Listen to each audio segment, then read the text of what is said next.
I was born in San Francisco, raised in the public schools.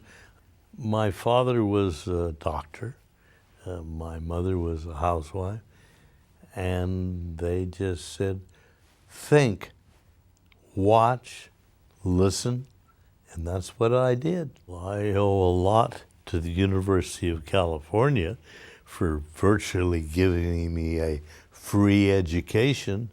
And then when I left the Army, I received under the GI Bill a free education at Yale. I was fortunate, did not go overseas, spent most of my time in the South, building bridges under the Corps of Engineers. And then I decided maybe there are other things I should do. And I was able to be enlisted by the CIA and to work with General William J. Donovan, who was before that, head of the OSS. And I worked with him in Europe. And they called him Wild Bill Donovan. And we worked mainly toward a united Europe. And we worked with the likes of people who were then out of office. Paul-Henri Spaak, who was the former Prime Minister of Belgium, Winston Churchill. I would follow the general. For instance, we'd see Konrad Adenauer, who was then the Chancellor. And we started talking to the Chancellor, but I said, General, I don't speak German. French, oh, we better get a translator in. You know, it was Winston Churchill who once said, it's much better to jaw than make wah-wah. Bill Graham was in San Francisco, and he was trying to establish what was called the Fillmore Auditorium. And they were going to close him up. He was different. And he came to see me. Why did he come to see me? Well, he said, I understand you will handle civil liberties, but I don't have any money. I said, okay, I don't care. Well, let's see what we can do. And I represented him, and we were fortunate and won the case, and he opened the Fillmore. And then he sent a group to me called the Jefferson Airplane. And in the group was a singer, Grace Slick. And Grace said to me in our conversation, are you getting much lately? Well, my generation getting much was a little different than what she was thinking of. And I just sort of sloughed it off. And she thought, well, he is getting something, and it's probably drugs. So the word went up in the hip community that I was on drugs. The airplane had a home in the city, and my wife and I were invited to a dinner there. And before each plate were a couple of joints. And I looked at my wife and I said, we're not staying. That's it. And we left.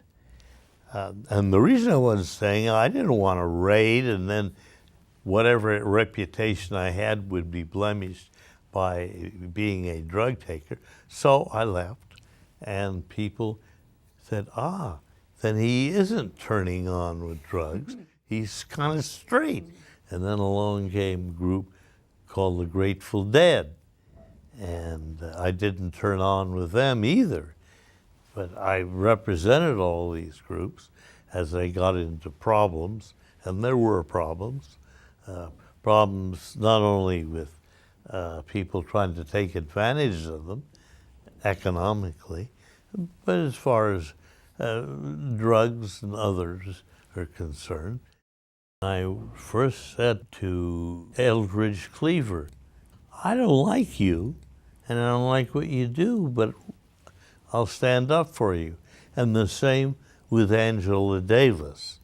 Then along came the Patty Hearst episode, and when she was taken. And on the board of Regents, among others, was Catherine Hearst. And Catherine and Randy came to see me, Randy, her husband, and said, we need you to represent us because you're going to be straight on this. So I represented them up until the criminal trial, because I am not a criminal lawyer.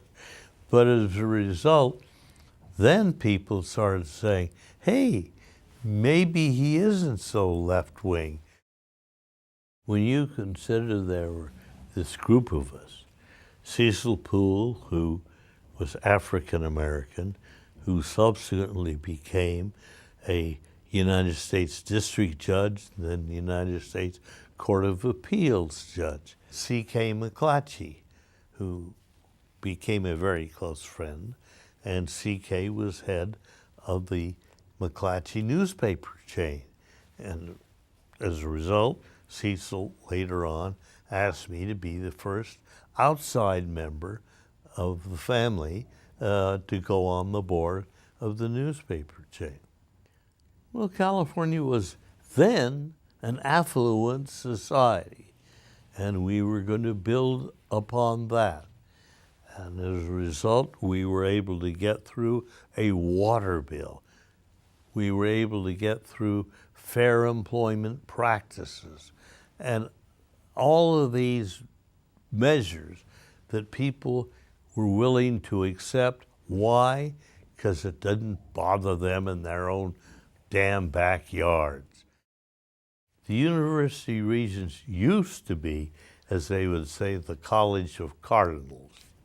And when you look at the people who were on the board, whether it's Mrs. Hearst or Mrs. Chandler or Norton Simon or Ed Pauley or Ed Carter or Mrs. Heller, these were people who felt very strongly about higher education and what could be done and what they could contribute to it. And that's why I wanted to be on the Regents, and for 16 years. Governor Reagan had his own friends on the Regents, and when it came to the students, there wasn't very much tolerance for their point of view.